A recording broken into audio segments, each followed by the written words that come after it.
आज का मेरा बोलने का विषय है कविता मैं सबसे छोटी हूँ। ये कविता हमारे पंजाब स्कूल बोर्ड की छठी कक्षा में सम्मिलित है। पाठ नंबर 5 है और इसकी पृष्ठ संख्या है 22। ये सुमित्रा नंदन पंत जी की कविता है। इसमें उन्होंने कैसे अपने बालपन को याद किया होगा या किसी बालपन की उन्होंने एक झलक दिखाई है जिसको पढ़कर ऐसे लगता है कि शाकाश मैं भी छोटी हो जाऊं और अपनी माँ के आंचल को पकड़ लूं। अभी मैं कविता पढ़ने जा रही हूँ, साथ ही साथ इसकी व्याख्या भी करूँगी और जो कठिन शब्द होंगे उनका अर्थ भी बताऊँगी। मैं सबसे छोटी हूँ, तेरी गोदी में सोऊं, तेरा आंचल पकड़ पकड़ कर फिरूं सदा माँ तेरे साथ, कभी न छोड़ू तेरा हाथ। बड़ा बनाकर पहले हमको तू पीछे चलती है मात, हाथ पकड़ फिर सदा हमारे साथ नहीं फिरती दिन रात। अपने कर से खिला दुला मुख, धूल पोंछ सज्जित कर गात, थमा खिलौने नहीं सुनाती हमें सुखद परियों की बात। ऐसी बड़ी न हूँ मैं, तेरा स्नेह न खोऊं मैं। देखिए, जब बच्चा छोटा होता है तो क्या करता है, माता का आंचल पकड़ पकड़ कर पीछे पीछे चलता है। जहाँ जहाँ माँ जाती है उसकी चुन्नी पकड़कर, उसका दुपट्टा, साड़ी का आंचल जो भी है, उसकी कमीज पकड़कर मम्मा मम्मा करके पीछे चला जाता है। तो वो कहती है मैं सबसे छोटी हूँ, तेरी गोदी में सोऊं।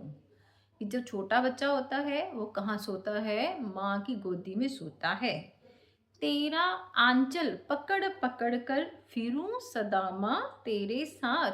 देखो बेटे, फिरूं में र को बड़े ऊ की मात्रा लगी हुई है। जब गोल नहीं किया होता तो तब छोटा ऊ होता है, जब र को पीछे जो ऊ की मात्रा गोल की होती है तो वह बड़े ऊ की मात्रा होती है। फिरूं सदा माँ तेरे साथ, कभी न छोड़ू तेरा हाथ। ये बच्चे की मन की चाहत है कि वह छोटा ही रहे और माँ की गोदी में सोए और हमेशा उसके पीछे पीछे फिरता रहे। बड़ा बनाकर पहले हमको, हमें बड़ा बनाती कौन है, माँ ही तो बड़ा बनाती है। दूध पिलाती है, खिलाती है, समय पर नहलाती है, सुलाती है। बड़ा बनाकर पहले हमको तू पीछे चलती है मात। छलती मतलब धोखा देती है। तू हे मैया, तू पहले हमें बड़ा बनाती है फिर हमें धोखा दे देती है। हाथ पकड़ फिर सदा हमारे साथ नहीं फिरती दिन रात। जब हम बड़े हो जाते हैं फिर हमारा हाथ पकड़ पकड़ कर दिन रात हमारे साथ नहीं रहती है, तो हमको धोखा दे देती है, हमसे दूर हो जाती है।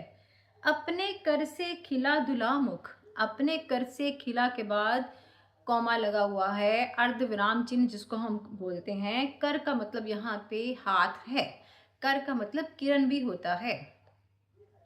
कर हाथ का भी पर्यायवाची है, कर का अर्थ है हाथ। अपने हाथ से खिलाती है, दुला मुख हमारे मुख को दुलाती है, धूल पोंछ मुंह का से हमारी मिट्टी भी पोंछती है, सज्जित कर गात, गात का अर्थ है शरीर, तन शरीर घात ये बेटे पर्यायवाची हैं। जब भी हम कोई कविता पढ़ते हैं तो हमने सिर्फ उसकी सप्रसंग व्याख्या ही नहीं करनी, उसके कवि का नाम, कवित्री का नाम भी याद रखना है।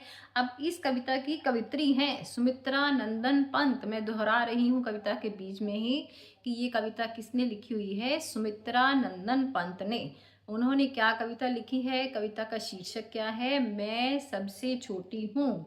वो कह रहे हैं अपने कर से खिला दुला मुख, अपने हाथ से खिलाकर मुख को दुलाकर, धूल पोंछ सज्जित कर गात, मेरी धूल मिट्टी साफ करके शरीर को सुसज्जित करके। गात का अर्थ है शरीर।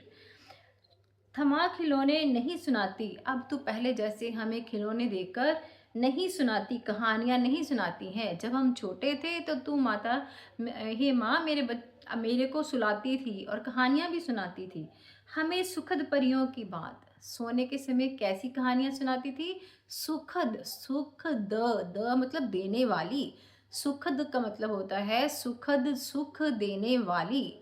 जैसे मान लो एक शब्द है जलद, जलद किसको बोलते हैं, बादल को। बादल कौन है, जल देने वाला। द जो होता है, द का अर्थ है यहाँ पर देने वाला, द प्रत्यय लगा हुआ है, सुखद, सुख देने वाला, हमें सुखद परियों की बात ऐसी बड़ी ना हो मैं, क्योंकि मेरा तेरा आंचल ही जब छूट जाएगा मेरे बड़े होने पर, तो मेरे ऐसे बड़े होने का क्या लाभ है।